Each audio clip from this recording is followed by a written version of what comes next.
Hello everybody, in this video I'm going to show you how to fix the annoying D3D12 error in Path of Exile 2. Okay, I've been enjoying this game a lot, but I have came up across this error once or twice, and I've found some solutions for it, so let's do it. The first thing you want to do is decrease RAM voltage in the BIOS, so you want to restart your computer, enter the BIOS. That's usually, depends on the BIOS, but by holding down delete F2 or F10, locate the memory or overclocking section. It may be labeled as DRAM voltage.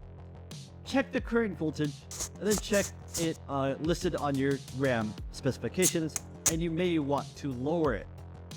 Okay. The next thing you want to do is uninstall the game and reinstall it. And after you've uninstalled it, you want to delete all of the files from the installation directory, depending on where you installed it, but it's probably going to be program files, x82, Path of Exile, or Steam Path of Exile. And you want to make sure that this is completely uninstalled, then restart your computer. The next thing you want to do is reinstall the drivers. The corrupted drivers might be the issue. So press the Windows button and X, go to Device Manager.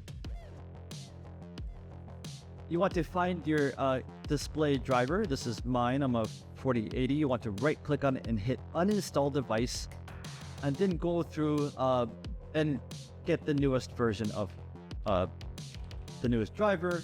I'm using GeForce now, but you can go on the website and do it. And the last thing you want to do is adjust the game settings within the game. So you want to go into settings, graphics. You want to lower the graphic settings.